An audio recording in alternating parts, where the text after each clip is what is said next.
जय श्री कृष्णा मित्रों, आप सभी का एक बार फिर से स्वागत है मित्रों। जैसा कि आप सभी को पता है कि कलियुग की कुछ स्त्रियों का चरित्र बहुत ही खराब हो गया है। वे अपने पति में रुचि ना रख के अन्य पुरुषों की ओर ज्यादा आकर्षित होने लगी हैं और उनके साथ मौज मस्ती करती है और गलत संबंध भी बनाती है और उन्हें ऐसा घृणित कार्य करते हुए थोड़ी सी भी शर्म नहीं आती है यदि ऐसे कार्य करते हुए उनका पति देख लेता है। तो ऐसे विचारों वाली उल्टा स्त्री अपने ने पति पर ही उल्टा दोष लगाती है और षड्यंत्र रचकर अपने पति को मारकर सती होने का ढोंग रचने लगती है। मित्रों, आज का जो प्रसंग है मन को बहुत ही प्रभावित करने वाला है। आज की कथा के माध्यम से हम सभी जानेंगे कि कलयुग की स्त्रियों को पराया पुरुष क्यों अच्छे लगते हैं, वे पराया पुरुषों की ओर क्यों आकर्षित होती है। तो चलिए मित्रों, आपका ज्यादा समय नष्ट न करते हुए इस कथा को प्रारंभ करते हैं। मित्रों, एक बार भगवान श्री कृष्ण द्वारिका नगरी में अपने सिंहासन पर बैठे थे, तभी आकाश मार्ग से होते हुए देवर्षि नारद जी नारायण नारायण का जाप करते हुए भगवान श्री कृष्ण के पास आते हैं और उन्हें प्रणाम करते हैं। फिर भगवान श्री कृष्ण देवर्षि नारद जी से कहते हैं, हे ब्रह्मा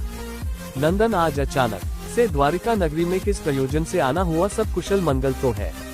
भगवान श्री कृष्ण की बात सुनकर देवर्षि नारद जी कहते हैं, हे प्रभु, आज जब मैं आकाश मार्ग में विचरण कर रहा था तो मैंने देखा कि धरती लोक पर कुछ स्त्रियां अपने पतियों से छुप छुपाकर पराये पुरुषों के साथ संबंध बना रही थी और उन्हें ऐसा पाप करते हुए तनिक भी शर्म नहीं आ रही थी। ऐसा घृणित दृश्य देखकर मेरे मन में प्रश्न उठने लगा कि आखिर किस कारण कलयुग की स्त्रियां अन्य पुरुषों की ओर आकर्षित हो रही हैं। हे प्रभु, इसी प्रश्न का उत्तर पाने की जिज्ञासा में मैं आपके पास आया हूँ। फिर भगवान श्री कृष्ण देवर्षि नारद जी से कहते हैं, हे देवर्षि, आज आपने ये प्रश्न पूछकर संसार की समस्त मानव जाति का कल्याण किया है। आज मैं आपको आपके इन प्रश्नों का उत्तर एक अत्यंत ही प्राचीन और सत्य घटना पर आधारित एक कथा के माध्यम से देना चाहता हूं, परंतु याद रहे इस कथा को प्रारंभ से अंत तक सुनना, तभी आपको आपके प्रश्नों का उत्तर मिलेंगे। तब देवर्षि नारद जी भगवान श्री कृष्ण से कहते हैं, हे प्रभु, मैं आपको वचन देता हूँ कि मैं इस कथा को शुरू से लेकर अंत तक पूरा अवश्य सुनूंगा और इस कथा का समस्त संसार में प्रचार प्रसार भी करूंगा। प्रिय मित्रों, मेरा आप सभी से निवेदन है कि आप सभी लोग इस कथा को शुरू से लेकर अंत तक पूरा अवश्य सुने और इस कथा का ज्यादा से ज्यादा प्रचार प्रसार करें, जिससे कि संसार की समस्त स्त्री और उनके पति के बीच एक अटूट प्रेम भाव बना रहे। मित्रों, भगवान श्री कृष्ण कथा सुनाते हुए कहते हैं, हे देवर्षि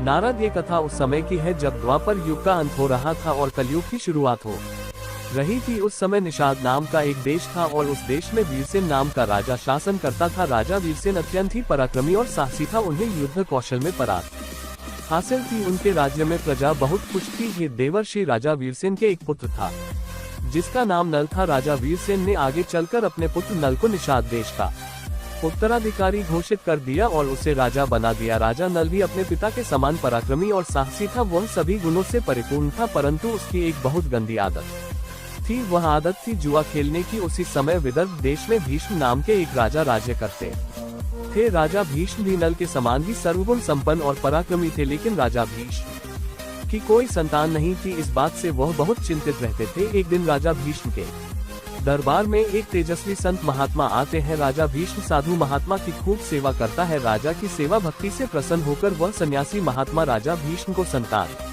प्राप्ति का मार्ग बताते हुए कहते हैं, हे राजन, महल से सुदूर कोस पर एक कुटिया है, वहाँ दमन ऋषि रहते हैं। यदि तुम उन्हें प्रसन्न कर लोगे तो वह तुम्हें अवश्य ही संतान प्राप्ति का वरदान देंगे। इतना कहकर वह साधु महात्मा दरबार से चले गए। फिर राजा भीष्म ने महर्षि दमन को प्रसन्न करके उनके वरदान से 4 संतानें प्राप्त की, जिनमें से 3 पुत्र और 1 कन्या थी। पुत्रों के नाम थे दमदांत और दमन पुत्री का नाम था दमयंती। मित्रों, दमयंती स्वर्ग लोक की अप्सराओं के समान रूपवती थी। उसके नेत्र कमल की पंखुड़ी के समान थे। आगे भगवान श्री कृष्ण कहते हैं, हे देवर्षि, उन दिनों अनेकों लोग विदर्भ देश से निषाद राज्य में आते और राजा नल के सामने राजकुमारी दमयंती के रूप और गुणों का बखान करते और निषाद राज्य से विदर्भ में जाने वाले भी दमयंती के सामने राजा नल के रूप, गुण और पवित्र चरित्र का वर्णन करते। इस प्रकार धीरे धीरे दोनों के हृदय में पारस्परिक प्रेम अनुराग उत्पन्न हो गया। मित्रों, उस समय तीनों लोकों में राजकुमारी दमयंती के समान कोई भी सुंदर स्त्री नहीं थी और उसके सौंदर्य के चर्चे तीनों लोकों में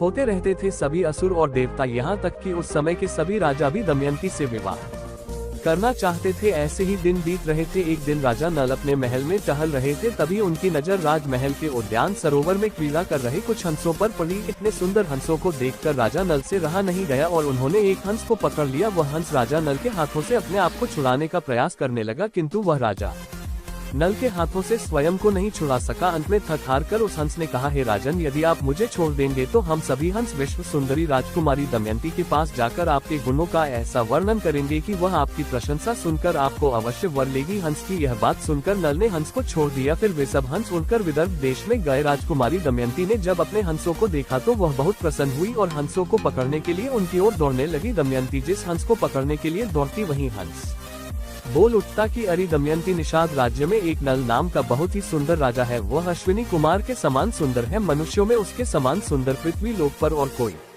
नहीं है। वह मानो साक्षात कामदेव का स्वरूप है। यदि तुम उसकी पत्नी बन जाओगी तो तुम्हारा जन्म और रूप दोनों सफल हो जाएंगे। फिर हंस ने कहा, हे राजकुमारी, हमने देवता, गंधर्व, मनुष्य, सर्प और राक्षसों को घूम घूम कर देखा है, परंतु नल के समान कहीं सुंदर पुरुष देखने में नहीं आया। जैसे तुम स्त्रियों में रत्न हो, वैसे ही राजा नल पुरुषों में भूषण है। तुम दोनों की जोड़ी बहुत ही सुंदर होगी। उस हंस की बात सुनकर राजकुमारी दमयंती के मन में राजा नल से मिलने की उत्सुकता होने लगी। फिर दमयंती ने प्रेम भरे स्वर में हंस से कहा, हे हंस, तुम नल से भी ऐसी बात कहना। फिर हंस ने निषाद राज्य में लौटकर नल से दमयंती का संदेश कह दिया। इधर हंस से राजा नल की प्रशंसा सुनने के बाद से दमयंती दिन रात राजा नल का ही ध्यान करती रहती थी। रानी दमयंती राजा नल से मिलने को व्याकुल हो रही थी और राजा नल का भी यही हाल था। वे भी राजकुमारी दमयंती से मिलने के लिए बहुत व्याकुल हो रहे थे, लेकिन उन्हें ये समझ में नहीं आ रहा था कि वे कैसे दमयंती से मिलकर उन्हें अपने हृदय की बात बता सके। राजा नल के वियोग में दमयंती का शरीर बहुत दुबला पतला हो गया था। मित्रों, दमयंती का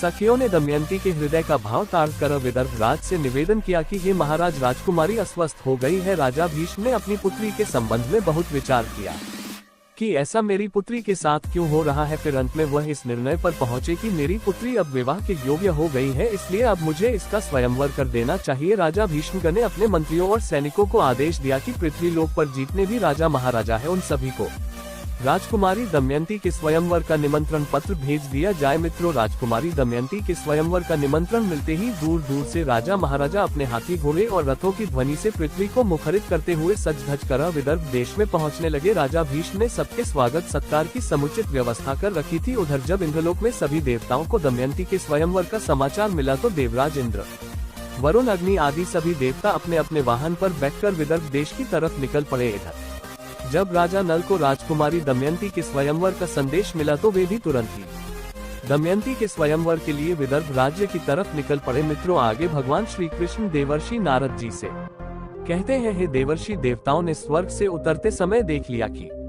कामदेव के समान एक सुंदर राजा दमयंती के स्वयंवर के लिए जा रहा है। उसके मुख पर सूर्य के समान चमक है। उसके लोकोत्तर रूप को देखकर देवता भी चकित हो गए। मित्रों, इंद्रदेव ने तुरंत पहचान लिया कि यह राजा नल है। उन्होंने अपने वाहनों को आकाश में खड़ा कर दिया और नीचे उतर सभी देवता राजा नल के सामने आ गए। राजा नल ने सभी देवताओं को प्रणाम किया। फिर देवराज इंद्र ने राजा नल से कहा, हे वत्स नल, आप बहुत ही रूपवान और गुणवान है, साथ ही सत्यव्रती भी है, इसलिए आप कृपा करके हमारी सहायता कीजिए और हमारे देवदूत बन जाए और आप हमारे देवदूत बनकर राजा भीष्म की पुत्री दमयंती के पास जाए और वहां पहुंचकर उनसे कहिए कि हे दमयंती, इंद्र, वरुण, अग्नि, कुबेर और यम देवता आपके पास आकर आपसे विवाह करना चाहते हैं। इनमें से आप जिस देवता को चाहे उस देवता को अपना पति स्वीकार कर लीजिए। मित्रों, देवराज इंद्र की यह बात सुनकर राजा नल ने दोनों हाथ जोड़कर कहा कि हे इंद्र लोक के स्वामी, वहां आप लोगों के और मेरे जाने का एक ही प्रयोजन है, इसलिए कृपा करके आप मुझे दूत बनाकर वहां ना भेजेंगे। उचित नहीं है। जिस मनुष्य के अंदर उस स्त्री को पत्नी के रूप में पाने की इच्छा हो चुकी हो, वह भला उसको कैसे छोड़ सकता है और उसके पास जाकर ऐसी बात कैसे कह सकता है। आप लोग कृपया मुझे इस विषय में क्षमा कीजिए। मैं ये कार्य करने में असमर्थ हूँ, इसलिए मैं आपका ये कार्य नहीं कर सकता हूँ। तब देवराज इंद्र क्रोधित होकर राजा नल से कहते हैं, हे राजन, तुम मेरा अपमान कर रहे हो। देवराज इंद्र का क्रोध देखकर राजा नल भयभीत हो गए। उन्होंने देवताओं की बात मान ली और राजा नल देवताओं के दूत बनने को तैयार हो गए और उन्होंने देवराज इंद्र की आज्ञा से दमयंती के राज्य महल में प्रवेश किया। राजा नल के महल में प्रवेश करते ही दमयंती और उसकी सहेलियां भी नल के रूप को देखकर मुग्ध हो जाती हैं और शर्म के मारे कुछ भी नहीं बोल पा रही थी। तब राजा नल दमयंती से कहते हैं, हे दमयंती, मैं यहाँ देवताओं का दूत बनकर आया हूँ। फिर दमयंती ने कहा, हे राजन, मैं तो आपको अपना स्वामी मानकर स्वयं को आपके के चरणों में सौंपना चाहती हूँ। जिस दिन से मैंने राजहंस की बात सुनी है तब से मैं आपसे मिलने के लिए व्याकुल हूँ। यदि आप मेरी प्रार्थना अस्वीकार कर देंगे तो मैं फांसी लगाकर मर जाऊंगी। राजकुमारी दमयंती के मुख से ऐसी बातें सुनकर राजा नल ने कहा, हे देवी, आपसे स्वयं देवता गण विवाह करना चाहते हैं तो फिर आप मुझ जैसे साधारण से मनुष्य से क्यों विवाह करना चाहती हैं? मैं तो इन देवताओं के चरणों की धूल के बराबर भी नहीं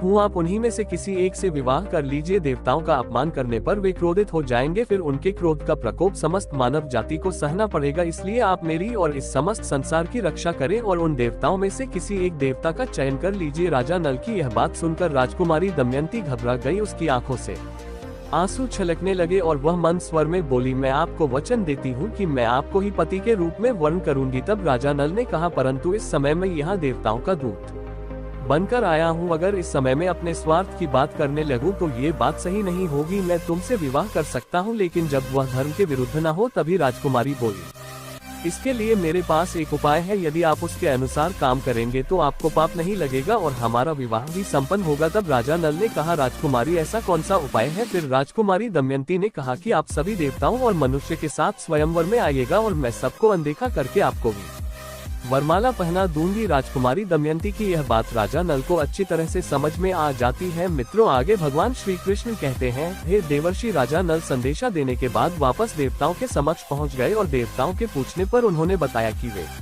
राजकुमार दमयंती के पास तो एक दूत बनकर गए थे, लेकिन वह और उसकी सखियां सभी मुझ पर मोहित हो गई और आप लोगों के प्रस्ताव को उनके सामने रखने के बाद भी राजकुमारी मुझसे ही विवाह करना चाहती है। लेकिन उन सभी देवताओं ने राजा नल की बातों को बिल्कुल भी सत्य नहीं समझा और अपने मन में कहा कि हम किसी भी तरह से इसका विवाह राजकुमारी दमयंती से नहीं होने देंगे। अब कुछ समय बाद स्वयंवर की घड़ी आ गई थी।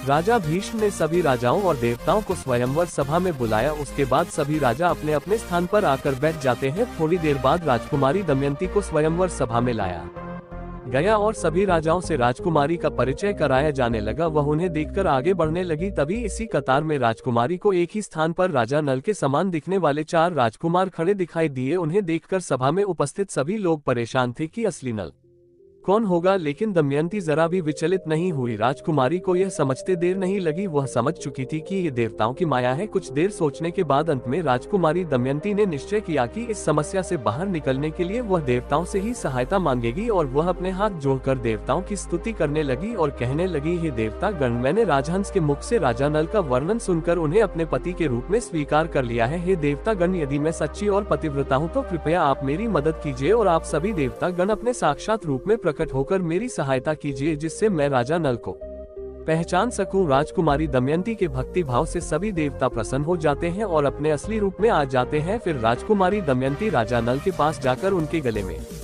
वरमाला पहना दिया और राजा नल का वर्ण कर लिया। अब इधर सभी देवता राजकुमारी दमयंती का स्वयंवर पूरा होने के बाद वापस स्वर्ग की ओर जा रहे थे। तभी अचानक से उसी समय उन्हें रास्ते में उनकी कलयुग और द्वापर युग से भेंट हो जाती है। अगर आपको पूरी जानकारी चाहिए तो कमेंट करें और रोज रात 8 बजे आपको एक नई जानकारी मिलेगी, इसलिए चैनल को सब्सक्राइब कर ले। धन्यवाद।